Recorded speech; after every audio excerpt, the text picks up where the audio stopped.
Ready. Hey you guys, it's me again. So I'm getting ready to go out on the EVA for today. Like I told you I did every day. I am putting on my backpack, which I told you you need to breathe. And for the astronauts in space, this also helps them move around. For us, I can walk on the ground, so that's not necessary.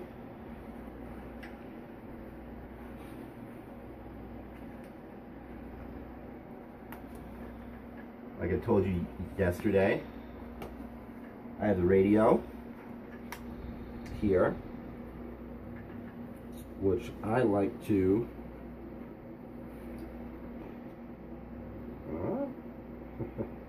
I'm stuck. It's like getting dressed in the morning. It never works. So I like to keep my radio up here because for me it's easier to grab it and talk up here. Other people prefer it down on their waist or wherever they want to have it. This is my helmet. You can see it's just it's like a hat, but bigger. I forgot the one piece that hooks the helmet to the spacesuit. There we go. So there's a helmet. Stick it on. Let's see where's the other radio.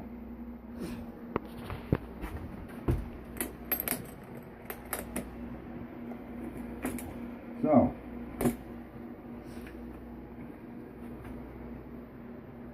okay. Testing. Can you guys hear me?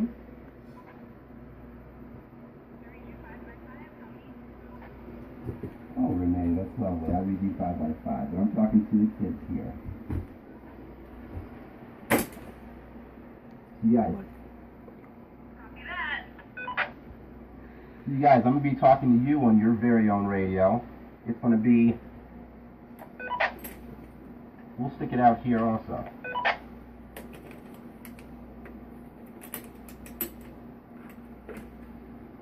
Now when I'm out on the EVA, you can hear everything I'm saying to you on the camera.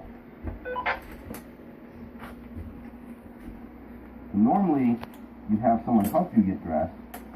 My crew member right now is recording, so all right.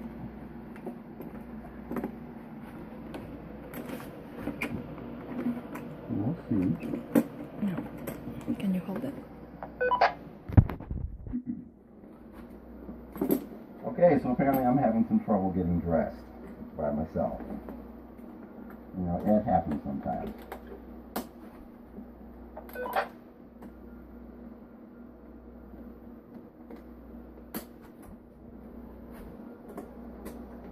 So what Carmen is doing right now, she's hooking the helmet to the spacesuit to make sure my helmet doesn't fly off. And now she's attaching my air so I can breathe in here, because it gets really hot. Regardless of where you are, being closed up in a spacesuit is going to get really hot.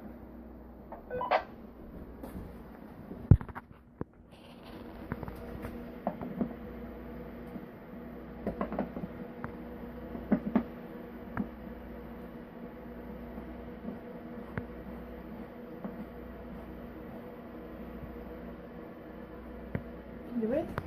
Okay. Now I'm going to grab my gloves here.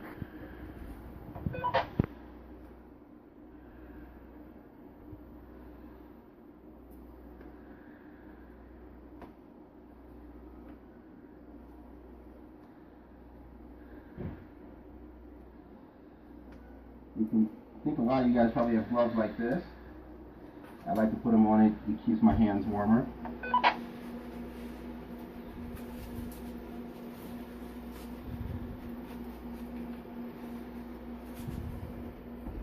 Now we go for the much bigger gloves.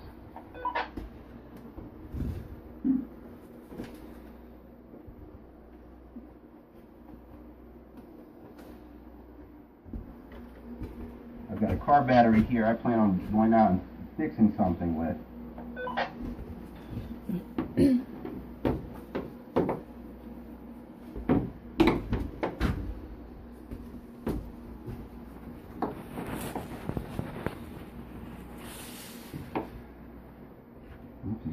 I secured the hat last night from the wind. Let me go ahead and untie this and then we'll get back to our EVA.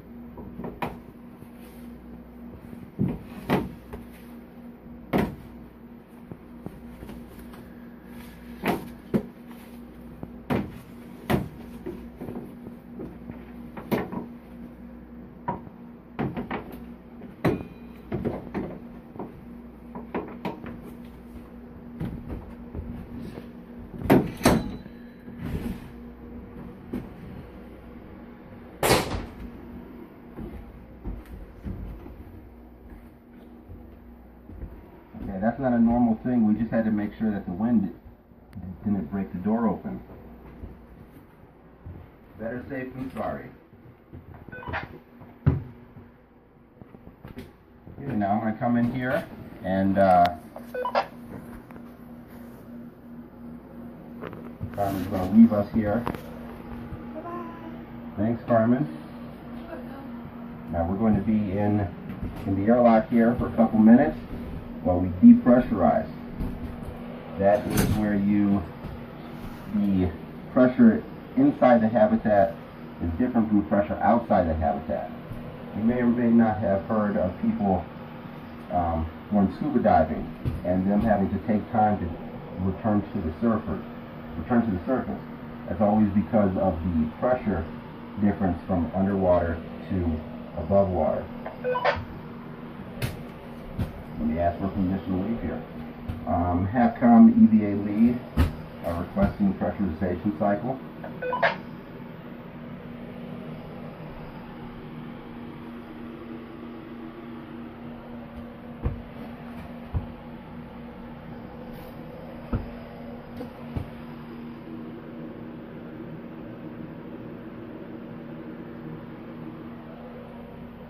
HAPCOM EVA lead, do you read?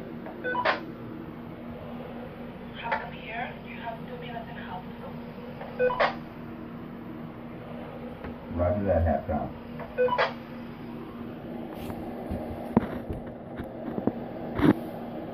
Okay, so now we are waiting to leave the airlock. I'm going to just show you around here. Not sure if you can see past my giant head now. This is the airlock. You may have seen outside when I was turning around. Let's check that out. So that is our surface of Mars. And that is where we will be going.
EVA lead, you are good to go. Roger that, HAPCOM. Okay, so what you just heard there was HAPCOM telling us that we're okay to leave the airlock. That means we're done with our pressurization, and now we can step outside. So let's go on out.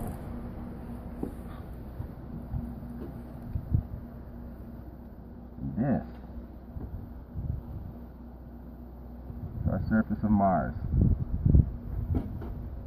This is what I get to see every day when I step outside to do the engineering checks.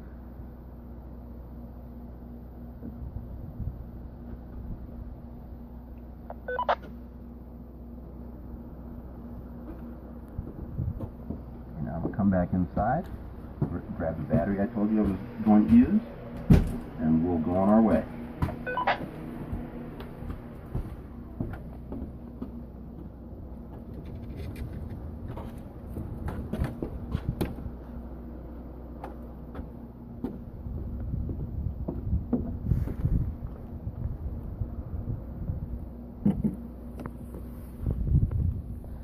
Leave that right there for now while we go on and do our engineering checks.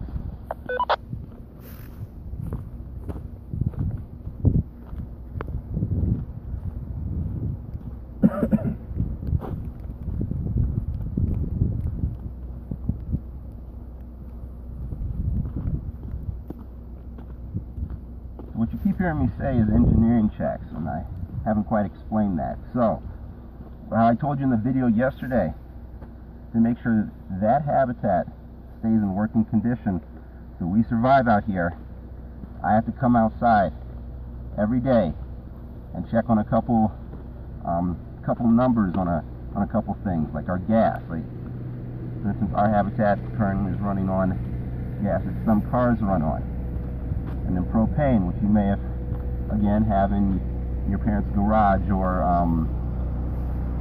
basement. So I come out here and check these numbers to make sure they are A-OK so that we can survive every day. Okay? You guys want to remember this for me? We're looking at 1/2. That's 1/2 of 1. You guys don't know that it's 50%.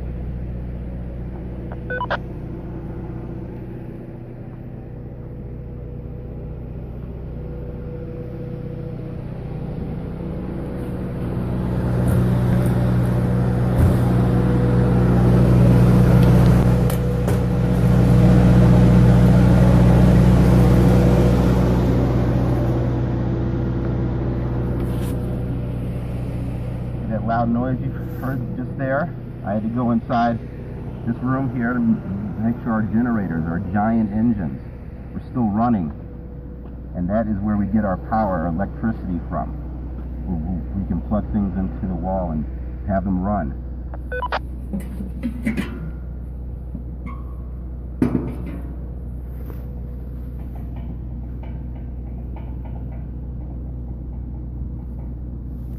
Go here, we're looking at a propane. This is the gas that we use to keep the heat running. We also use it for the stove. I prefer using it for the heat.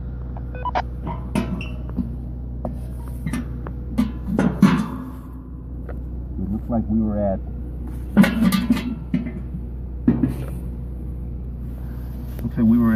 what number is that? May not be able to tell. At 82, I think. 82%. Let's go ahead and have you guys remember that for me also, okay?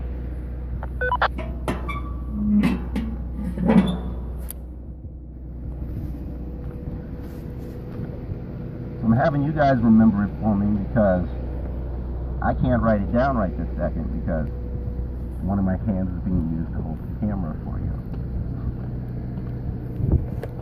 We'll just take another look around these hills and mountains. There's bigger mountains and things out in the distance that we may be able to check out if I get the chance to get up there, get on top of a hill to go look at.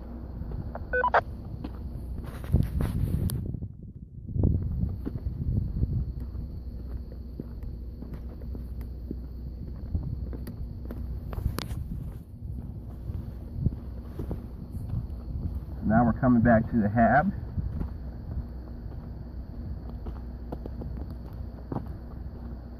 And right here, giant tub of water.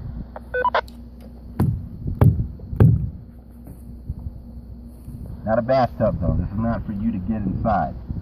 This is where we hold all our spare water.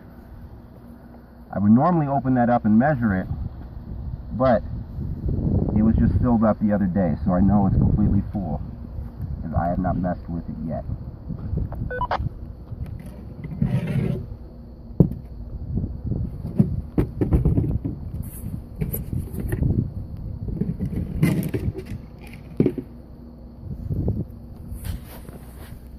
Here, I'm going to come over here and check out the water here.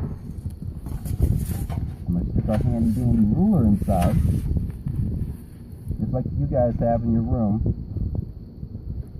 and we're going to measure how deep the water is. You may not be able to tell it there. It says 28. So, I need you guys to remember that for me also, okay? That is 28. The unit of measure is in inches. You guys have ever heard that before? 28 inches. It's just over 2 feet or 2 rulers.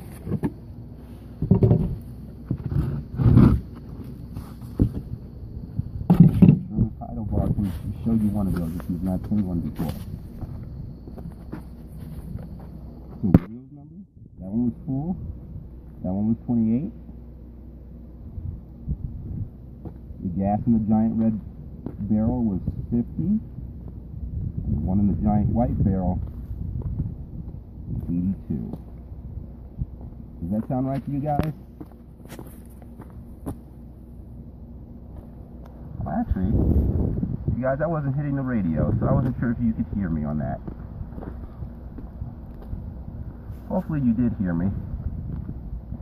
That's our giant water tank where we keep all our spare water that we have to normally measure, but I know it's full, so I'm not measuring it right this second. That there is the water that you saw me take the ruler with. We measured that because that's where our water goes inside the hab. So this one was full. That one was 28 inches. So again, if you did not hear me say, ask Mrs. Heidlebough, and she will be able to show you a ruler. But that 28 inches is a bit over 2 rulers. The gas tank over there, the giant red thing in the air, that was at 50%. The giant white thing on the ground, the propane, which we use for the heater, that was at 82%. So hopefully you guys remember those numbers. I know it's a lot of numbers. That's why I write it down. But again, I can't write anything down right now because I'm holding the camera for you.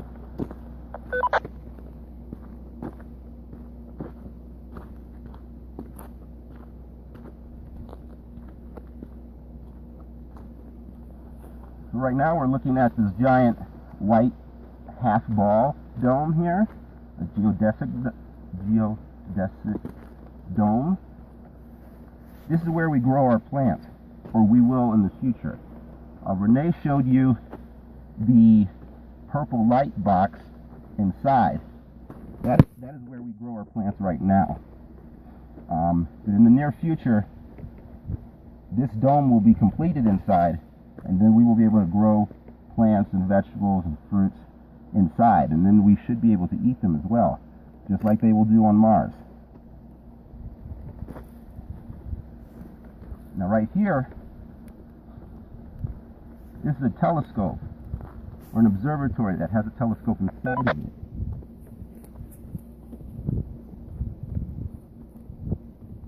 So, you come in here, and you can put your eye to the telescope and look at the stars or the planets.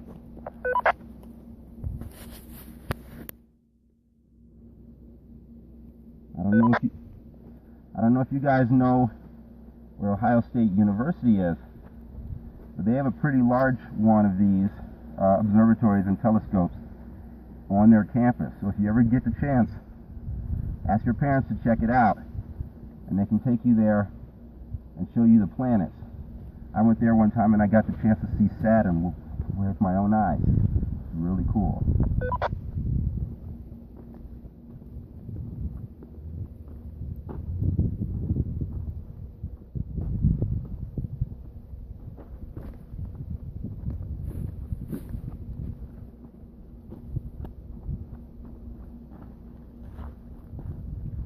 looking at some of the dirt and rocks on the ground. I may just be simulating what it's like to be on Mars right now. I mean, pretending. But this is very similar to what we know as of right now that Mars would look like.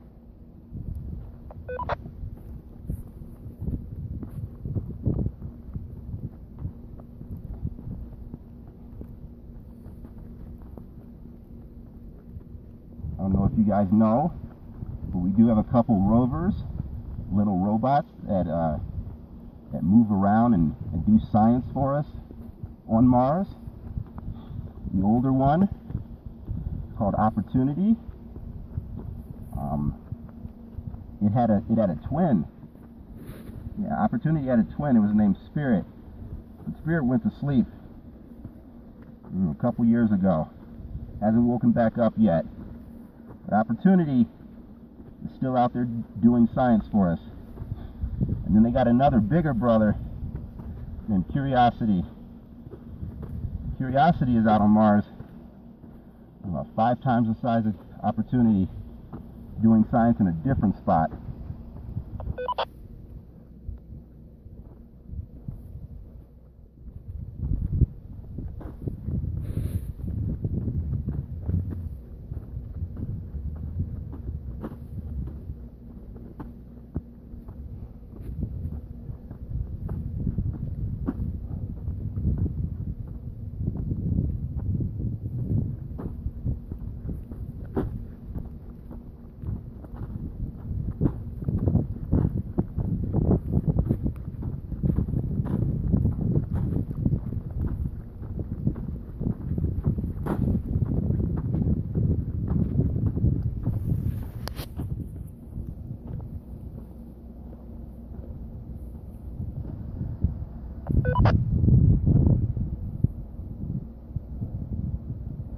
So, as of right now, I made it to the top of the hill, right next to the habitat. So I like to come up here every once in a while and take a look around. It's pretty beautiful. The tall hills. You can't see the mountains because of the weather. They are out here. And like I said before, this is similar to what Mars would look like, which is why we are practicing doing our science here. Because Earth and Mars are somewhat similar. They were developed or born the same way, but then they went in 2 different paths. And so Mars has no life that we currently know of on it, and Earth is where we live. So we know there's life on Earth. There is none as of right now on Mars. So we are doing these simulations to practice what we would need to do on Mars to survive.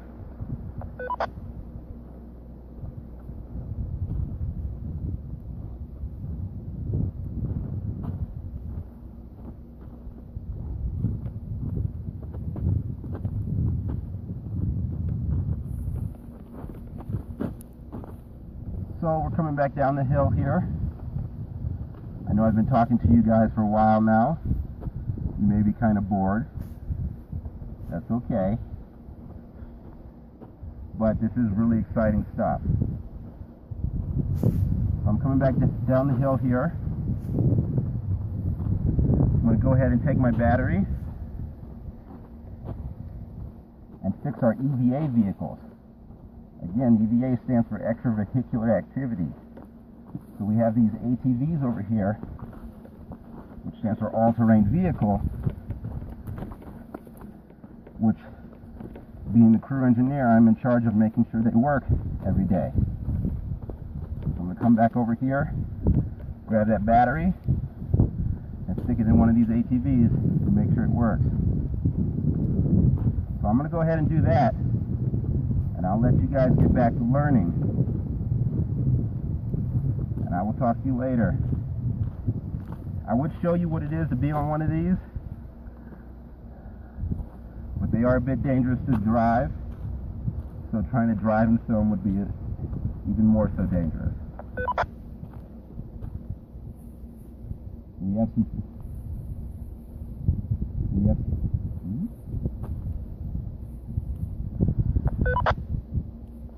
okay, so I may have some footage from being on one of these from the other day, so when I get that, I will show you guys that as well. Okay?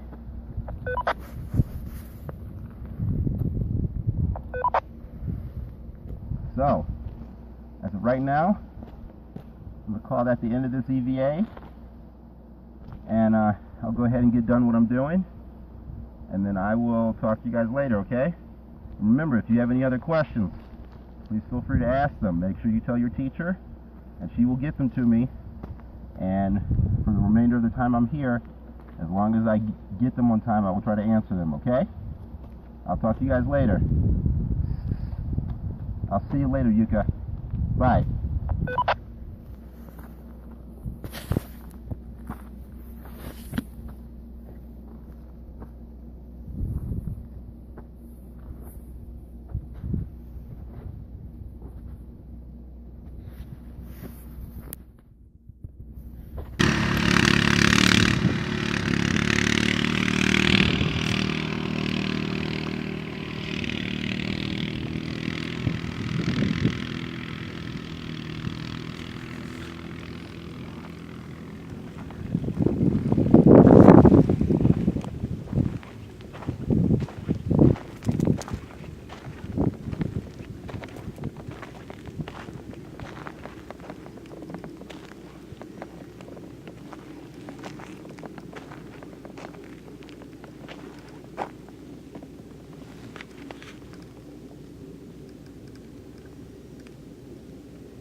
Okay, guys, so I had to cut that off for a bit. I was out there doing some checks on those ATVs like I told you. But now I'm back in. I'm going to get out of this spacesuit, and then we're going to go up and have some breakfast.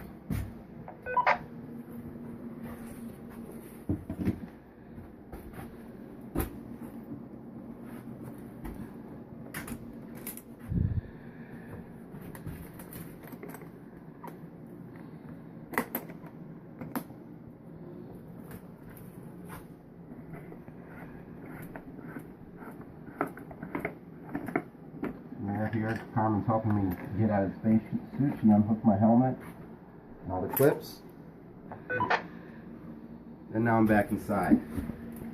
So, put that away. Take this off. It's your guys' radio. Since we're back inside, we don't need it on anymore. Just turn it off. Let's see here. And hook the rest of this stuff.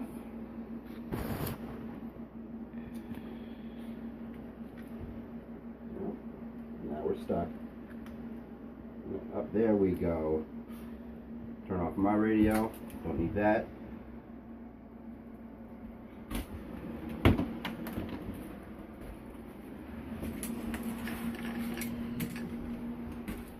Backpack. Put it away.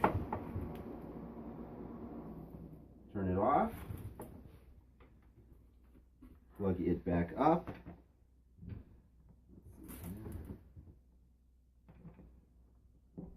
Back up. So the next time I come back down here tomorrow morning, or whenever that is, we'll be ready to go again. And so, that's the end of the EVA. I hope you guys enjoyed that. Again, I'll talk to you later. Bye.